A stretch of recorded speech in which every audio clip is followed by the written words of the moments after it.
there, everybody. It's Mike DeLisio with another Dice Tower Daily Unboxing. Today, we're going to be taking a look at Mega Man Adventures, a cooperative game for 1 to 4 players by Michael Kelly and Peter Goosis, and I really apologize if I mispronounced those names. I think I'm pretty good with Michael.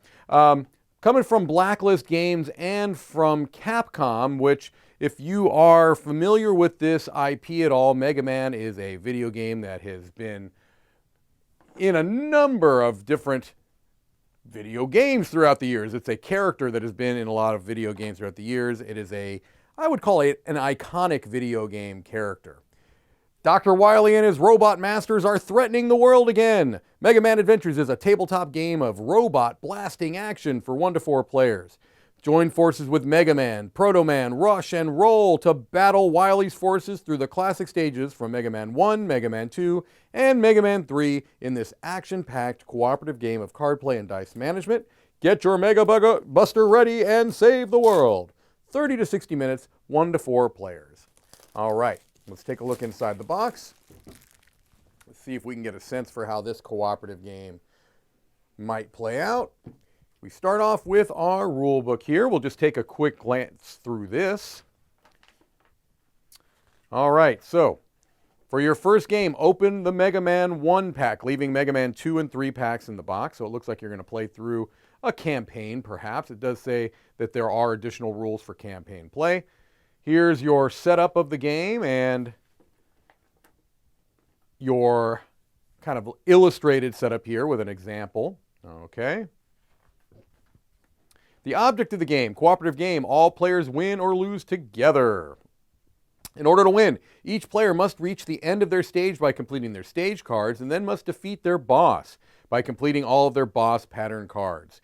If any player runs out of life energy when there are no energy tanks remaining to heal them, the game ends in defeats. All right, they talk about the challenges here, and the game round is played over a course of several rounds until the players either win or lose. Here we go. Each game round consists of these following phases: the draw phase, the planning phase, the action phase, and the cleanup phase. And of course, it's going to go into more detail about that. It looks like it's a dice-driven game. Okay. The dice pool, the different challenges, the weapon cards, damage and energy tanks, dice pool limitations. Here's a nice illustrated example of play. I do like seeing that. That's something I'm seeing more and more in rulebooks now, and I think it is always appreciative. The cleanup phase, and then the boss battles. So if you've cleared out all 3 your stages, then you've got to face their boss and win that to be successful. And they also have an example, an illustrated example, step-by-step, of how the boss battle works, which is also nice. Sabotage cards and difficulty changes are there. And then they talk about solo and 2-player games as well and how that changes things. Then they talk about the campaign mode where, theoretically, I imagine you would be adding in the components from the other boxes. All right, let's take a look at the components here outside of the rule book. Looks like we've got some player boards here. They are cardstock. Okay.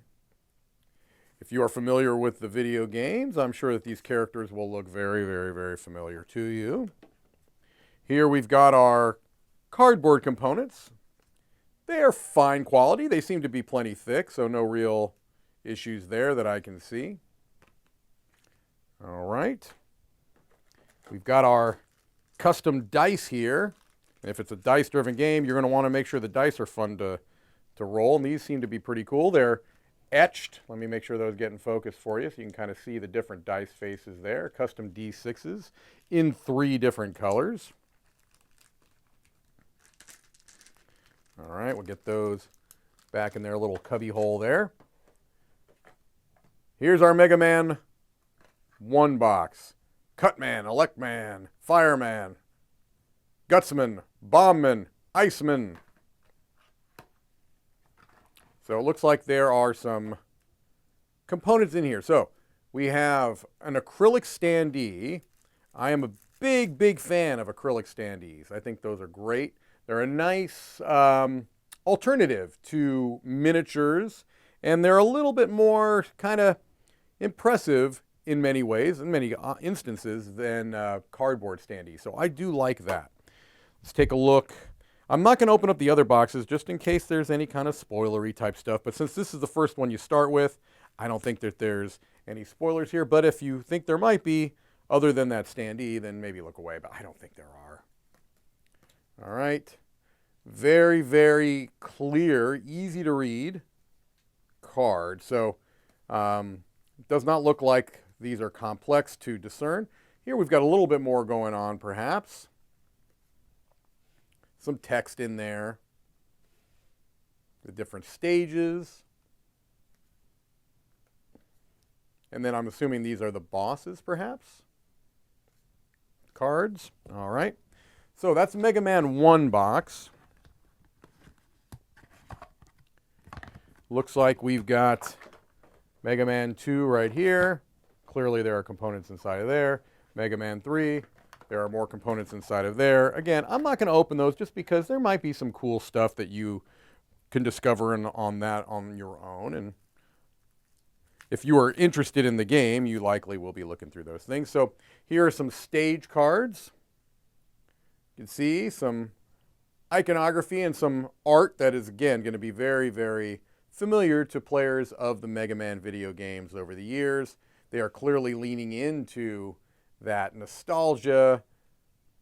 The players that are fans of board games and are also fans of Mega Man are clearly going to be interested in this, and I'm sure they'll like seeing the art that is familiar to them.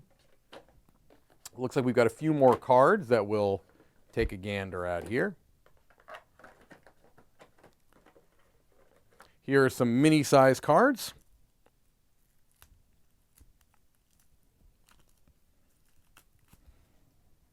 Okay, you can see we've got some weapons here. These cards are fine quality. They're kind of glossy. See these smaller cards. Most of them are just icons. There's a little bit of text here, but nothing too much. Looks like it shouldn't be too much of a problem to kind of see what you need to see across the table there. And then finally, we have one more deck of standard size cards. Let's take a look at these. And again, I'm assuming that there are other cards in those other two boxes, perhaps some other components as well. See Dr. Light here, Sabotage, Boss Patterns. Even though this is oriented the wrong way, you're going to get an idea. I mean, because they're just very simple icons there for these boss patterns. All right. Here's some player aid cards, double-sided. And again, I do like how clear and large these are. I mean, they're very vibrant. All right, well, Mega Man Adventures. Again, if you are a fan of the Mega Man video game, this is probably going to be something that is going to have some potential appeal to you. I'll be curious to see how this one plays out. And of course, it looks like a nice little cartridge there too. Thank you for watching another Dice Tower Daily Unboxing.